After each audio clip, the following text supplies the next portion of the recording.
We need to be willing to share that. And the most appropriate time to talk about these kinds of issues is when people are joining a congregation. Whether they are former senior wardens at St. Swithin's, Boise, Idaho, who have moved to your parish, or whether they are an unchurched person who has never been part of the Christian church before, a new members class, which can double as an adult confirmation class, but some kind of opportunity for people coming into the parish to learn about who you are as a parish and what you stand for and how you understand the gospel, and to talk specifically in that about issues of stewardship, and here is how we deal with these issues in our parish, and to be upfront about that. You're not going to arm twist people, you're not going to manipulate people, you're not going to say you can't come to our church if you don't agree to do this, that, or the other. But you've been open and honest and say, here's what we stand for. And if you want to make a commitment to our congregation, you need to know what we stand for so that you're sure that you feel comfortable being a part of this parish. And that's only fair and honest. I think that's a crucial area. And frankly, given the turnover in a lot of our churches, if you put a tremendous deal of effort on education of newcomers in your parish, within a matter of 3 or 4 years, you will have changed the whole climate in the congregation because of the number of new people that will have come into the parish. And then we need to evaluate.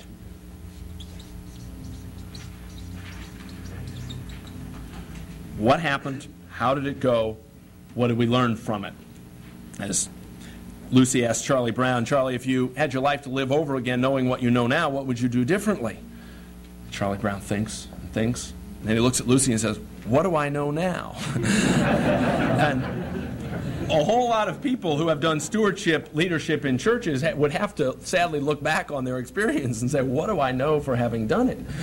What do I know now? I think we do know a lot. I don't think that the principles should change from year to year, but I do think I've come to discover more and more, and certainly learned this in our own parish, there is value in implementing those principles in different ways from one year to the next. If you will, presenting the educational materials in different settings, in different contexts, with different voices. There's value in doing things in creative ways and not simply running the same seminar in the same way on the same night by the same person year after year. That's not to say that you have to get into gimmicks and come up with some kinky way of distributing the pledge cards this year to catch people's attention. I don't think that's what does it. I think what does do it is when these principles are conveyed consistently and creatively. Now, one way that is often discussed, and we'll talk about it this afternoon, I know, under designing the parish program, is the whole issue of calls, of making home visits. They are often underutilized in the sense of the potential for home visits is not usually taken advantage of, and at the same time they are overrated. My experience of home calling for stewardship is that the benefit largely rests in the life of the caller, not the callee.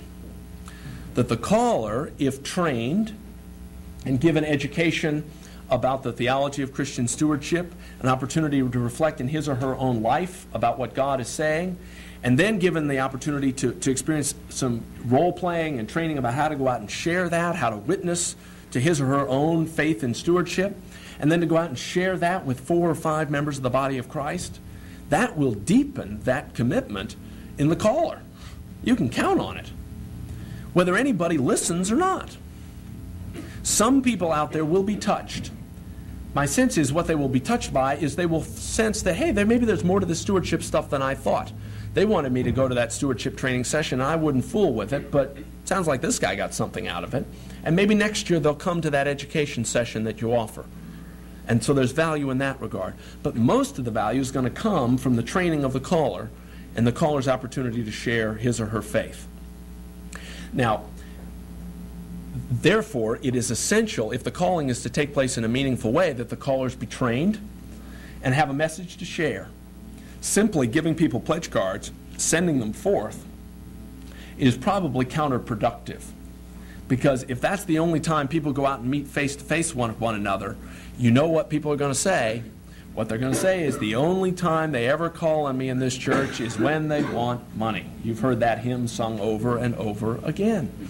Well, is it true? If it is, I'd suggest that you might deal with it. And you can deal with it in one of 2 ways. You could, for a time, stop calling on people as part of the pledging process, and instead invite people to come to the church parish hall and be in touch with the stewardship committee, and we can offer some stewardship teaching to the congregation at large. Particularly, this is effective in small churches. Talk to many people in small churches and say, well, all these programs are great for big churches, but they don't work in the little ones. Quite the contrary. In a small church, you can have a tremendous impact immediately. In a small church, you can get 75 and 80 and 90% of your congregation to come to a dinner and an education evening. Don't call on them. Bring them to the parish hall. Don't give them a 5-minute home visit. Give them 2 hours of Bible study. Obviously, it's going to make more impact in their life. The other thing, of course, you can do is to deal with the they never call except for money, is call at another time. Just have a "we love you" parish visitation. Go out and knock on every door. Believe me, it's a lot easier to recruit callers for that kind of visitation than it is for pledge card visitation. And then if and when you want to visit with regard to pledge cards again, you've already gone out and listened. I think people feel had when you go out and say, we're just here because we love you. We're just here because we want to listen and care about what you think, and we love you. Oh, by the way, I almost forgot. Would you mind filling out your pledge card before I go? And it gives people the impression that you really didn't love them. That was a cover to get you in the door. And it does another thing, which I think is even more destructive. It gives people the very clear message that how they are feeling about the parish, their feedback about the choir or the rector or whatever, somehow should be the basis for their pledge. All too many people use their pledge as a vote for what's going on in the parish as it is. And if you go out explicitly asking them for an hour to tell you how the church is doing and then fill out their pledge card, what are they going to think? The pledge card is the way to make their vote clear.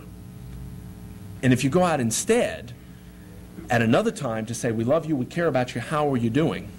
And then go out and unabashedly go out to witness to what God has done in your own life about dealing with stewardship and your own giving, you take the whole thing away from the new hymnal or all the other issues in the parish. Those are valid issues, but they are smoke screens for giving. That's not the issue. I'd like, if I could, ask some people from the Stewardship Committee to hand out an evaluation sheet while I look at the questions.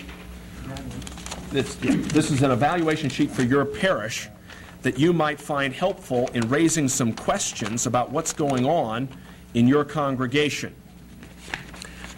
I will deal with a couple of questions that have been submitted, and then before we break, I'll come back and explain this. So just hold it, but don't bother reading it for just a minute. Questions. What decisions should the vestry make toward parishioners that do not respond in attendance and do not respond to their commitment or pledge to the church? Should they be called delinquents? No, I don't think they should be called delinquents. They need to be loved, and they need to be visited, and they need to be drawn into the life of the parish.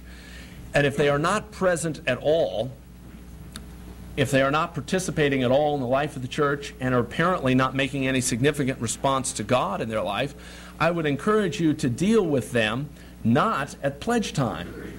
Because if you do, what you are saying is, we really want your pledge. We don't care that you haven't been in church for a year.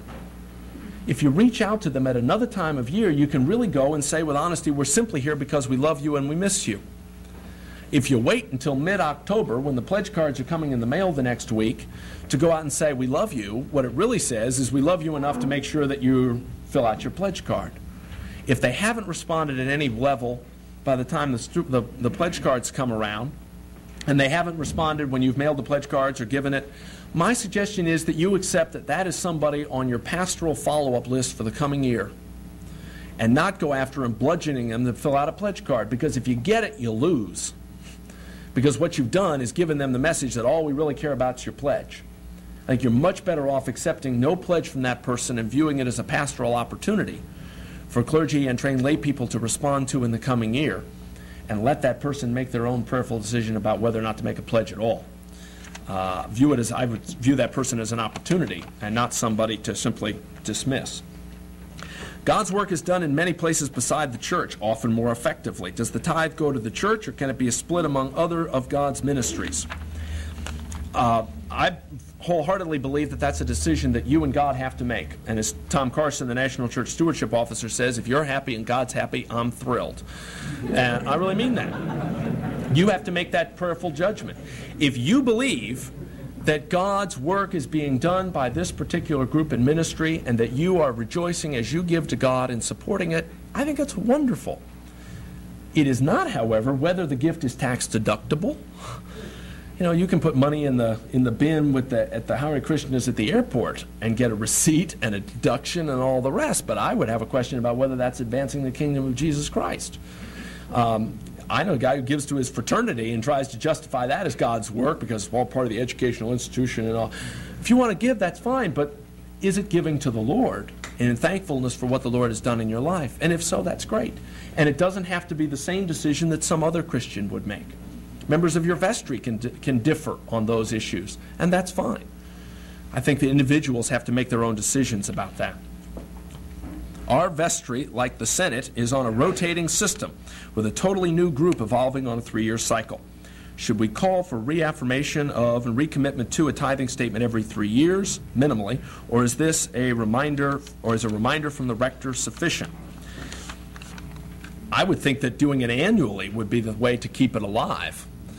That if 2/3 of the vestry is able to share their experience of that with the oncoming third of the vestry, it's far more likely to stay alive and well as a meaningful commitment.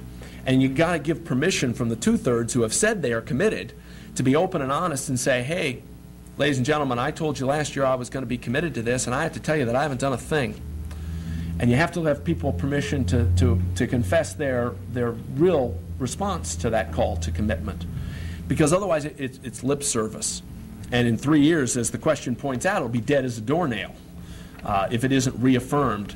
And it has to be reaffirmed meaningfully. Not all in favor of the tithing statement, please say aye, aye, next order of business. There has to be open sharing and discussing and some Bible study and some small groups, because it may be easy for the 2/3 to reaffirm, but the 1/3 is the vestry of the future. And over the course of years, that's all that you're going to have. And if it's simply, well, I said aye because I was supposed to, and you've got a vestry full of those people, you're not going to get much leadership in the congregation. In many churches, in ours, after a number of years of a tithing commitment from to the tithe, the vestry said that we feel prayerfully led to make clear to the congregation that this is a standard that we expect of people who are willing to stand for election to the vestry. And that we ask people to pray and struggle with that in advance before they stand for election to the vestry. So we still talk about it, but that commitment is clear coming on board. What is the most effective way to share the message that I gave this morning with part of the parish that does not attend Sunday school or perhaps does not attend Sunday service on a regular basis? That's a very good question. It's the same issue that you have in dealing with every other part of the Christian gospel with the same group of people. How do you reach people that aren't listening to what you have to say? And calling is certainly a part of that. But I would encourage that if you're reaching out to those people, that make sure that the stewardship committee who are after pledges or something are not the only people reaching out to the lapsed members or the drifted away members. Because all you're going to communicate is all we really care about is that you fill out a pledge card. And that is really incompatible with the gospel, and people are going to feel manipulated.